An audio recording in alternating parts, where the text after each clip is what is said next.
ज्योतिषीय दृष्टिकोण क्या है? किसी व्यक्ति को अपनी संतान से सुख मिलेगा या नहीं, यह उसकी जन्म कुंडली के 5वें भाव और उसके स्वामी की स्थिति से जाना जा सकता है। संक्षेप में, वर्तमान जीवन में हम जो भी सुख या दुख अपने पारिवारिक संबंधों के माध्यम से अनुभव करते हैं, वह हमारे पिछले जन्मों के कर्मों और ऋणों का प्रतिफल होता है। इसलिए ग्रंथ यह नैतिक शिक्षा देते हैं कि दूसरों की संपत्ति का लालच नहीं करना चाहिए, क्योंकि हर कर्म का फल मिलता है। संतान प्राप्ति के लिए ज्योतिषीय उपायों को क्या महत्व है, आइए बात करते हैं। संतान प्राप्ति और अच्छी संतान की प्राप्ति के लिए ज्योतिषीय उपायों और सिद्धांतों का विशेष महत्व है। यह न केवल भविष्य की संभावनाओं को दर्शाता है, बल्कि वांछित परिणाम प्राप्त करने के लिए मार्ग भी प्रशस्त करता है। संतान प्राप्ति के संबंध में ज्योतिषीय महत्व के मुख्य बिंदु जिन पर हम विचार करने वाले हैं, ये इस प्रकार होते हैं कि जैसे संभावनाओं का निर्धारण क्या होता है।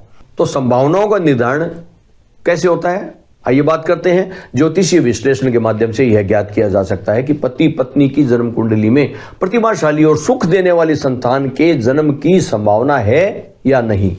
इसके लिए मुख्य रूप से जन्म कुंडली के 5वें भाव और उसके स्वामी की स्थिति पर विचार करना आवश्यक है। एक होती है आध्यात्मिक तपस्या, उसका क्या प्रभाव होता है।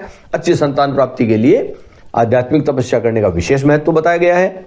यह माता पिता के संचित कर्मों और वर्तमान प्रयासों के बीच एक सेतु का कार्य करती है। गर्भाधान का सही समय कैसे ज्ञात कर सकते हैं। ज्योतिष शास्त्र में बच्चे के जन्म के लिए पवित्र और शुभ समय, लग्न आदि में गर्भाधान पर बल दिया गया है। भारतीय ज्योतिष में इसे एक महत्वपूर्ण लेकिन अक्सर उपेक्षित भाग माना गया है, जिसे शास्त्रीय विधि से अपनाकर श्रेष्ठ संतान प्राप्त की जा सकती है। आप ज्योतिष ग्रंथों में देख सकते हैं इसका मुहूर्त कैसे तय किया जा सकता है। पूर्व जन्म के कर्मों का फल कैसे प्रभावित करता है। प्रतिभाशाली बच्चों का जन्म माता पिता के पूर्व जन्मों के आध्यात्मिक गुणों का फल होता है। ज्योतिषीय उपाय इन आध्यात्मिक गुणों को सक्रिय करने या उसके प्रभाव को बढ़ाने में सहायक हो सकते हैं। सुख और संबंधों का आकलन कैसे होता है। ज्योतिषीय पैमाने यह विश्वास दिलाने में मदद करते हैं कि माता पिता अपनी संतान से सुख पाने की आशा कर सकते हैं या नहीं। यदि कुंडली में 5वें भाव के स्वामी की स्थिति केंद्र त्रिकोण या अन्य शुभ ग्रहों के प्रभाव में है, तो यह अनुकूल परिणाम की ओर संकेत करता है। निष्कर्ष हम ये निकाल सकते हैं कि ज्योतिषीय उपाय केवल कर्मकांड नहीं है, बल्कि वे समय अर्थात मुहूर्त, आध्यात्मिक शुद्धि और प्रारब्ध पिछले कर्मों के बीच संतुलन बिठाने का कार्य करते हैं और एक माध्यम है, ताकि एक गुणवान और सुखदायक संतान की प्राप्ति हो सके। संतान से सुख न मिलने के ज्योतिषीय कारण क्या होते हैं, इस पर विचार करेंगे। ज्योतिषीय दृष्टिकोण और ग्रंथों के अनुसार संतान से सुख न मिलने के कई महत्वपूर्ण कारण होते हैं, जो मुख्य रूप से पिछले जन्मों के कर्मों और जन्म कुंडली की स्थितियों पर आधारित होते हैं। 5वें भाव की स्थिति पर हमने बात की। किसी भी व्यक्ति को अपनी संतान से सुख मिलेगा या नहीं, यह उसकी जन्म कुंडली के 5वें भाव और 5वें भाव के स्वामी की स्थिति से निर्धारित किया जा सकता है। यदि 5वें भाव का स्वामी कुंडली के बुरे भावों 6, 8वें या 12वें में स्थित हो, तो संतान से सुख मिलने की संभावना कम हो जाती है। इसके अलावा 5वें भाव और उसके स्वामी पर अशुभ ग्रहों की दृष्टि या उन अशुभ ग्रहों के साथ युति हो, तो संतान सभी दुखों का कारण बनती है। माता का श्राप भी होता है।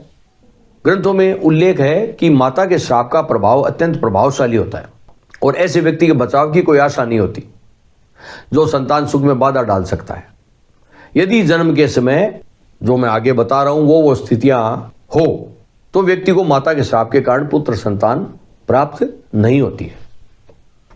यदि 5वें भाव का स्वामी चंद्रमा अपनी नीच राशि में स्थित हो अथवा पाप ग्रहों के बीच फंसा हो, अर्थात पाप कर्तरी योग में हो, चंद्रमा के दोनों ओर पाप ग्रह हो और चतुर्थ तथा 5वें भाव में पाप ग्रह हो। पहला सूत्र यह है। दूसरा, यदि शनि एकादश भाव में स्थित हो, चतुर्थ भाव में पाप ग्रह हो और चंद्रमा 5वें भाव में अपनी नीच राशि में स्थित हो। तीसरा, यदि 5वें भाव का स्वामी 6ठे में, 8वें में या 12वें भाव में स्थित हो, लग्न का स्वामी अपनी नीच राशि में हो और चंद्रमा पाप ग्रहों के साथ जुड़ा हो। चौथा सूत्र है, यदि पंचम भाव का स्वामी अष्टम, षष्ठ या द्वादश भाव में स्थित हो, चंद्रमा पाप नवमांश में हो और लग्न तथा पंचम भाव में पाप ग्रह स्थित हो। पांचवा यह कि यदि पंचम भाव का स्वामी और चंद्रमा शनि, राहु, मंगल के साथ पंचम भाव अथवा नवम भाव में स्थित हो। छठा सूत्र यह कि यदि चतुर्थ भाव का स्वामी मंगल और शनि, राहु के साथ जुड़ा हो और पंचम भाव में सूर्य तथा लग्न में चंद्रमा स्थित हो। सातवां यह कि यदि लग्न और पंचम भाव के स्वामी षष्ठ भाव में स्थित हो, चतुर्थ भाव का स्वामी अष्टम भाव में हो और लग्न में अष्टम तथा दशम भाव के स्वामी स्थित हो। आठवां यह कि यदि लग्न में षष्ठ और अष्टम भाव के स्वामी स्थित हो, चतुर्थ भाव का स्वामी द्वादश भाव में हो और चंद्रमा तथा गुरु पाप ग्रहों के साथ मिलकर पंचम भाव में स्थित हो। नौवां यह कि लग्न अशुभ ग्रहों के बीच घिरा हुआ हो, क्षीण चंद्रमा सातवें भाव में हो और चौथे तथा पांचवें भाव में क्रमशः राहु और शनि विराजमान हो। दसवां यह कि पांचवें और आठवें भाव के स्वामियों के बीच का आदान प्रदान हो, एक्सचेंज हो और चौथे भाव का स्वामी तथा चंद्रमा छठवें, आठवें, 12वें भाव में स्थित हो। कर्क लग्न में मंगल और राहु विराजमान हो, यह 11वां सूत्र है। कर्क लग्न में मंगल और राहु विराजमान हो तथा चंद्रमा और शनि पांचवें भाव में हो। 12वां यह है कि मंगल, राहु, सूर्य और शनि क्रमशः लग्न, पंचम, अष्टम, द्वादश भाव में स्थित हों तथा लग्न और चौथे भाव के स्वामी छठे, आठवें, 12वें में स्थित हो। 13वां यह कि मंगल, राहु और गुरु आठवें भाव में हो तथा शनि और चंद्रमा पांचवें भाव में हो।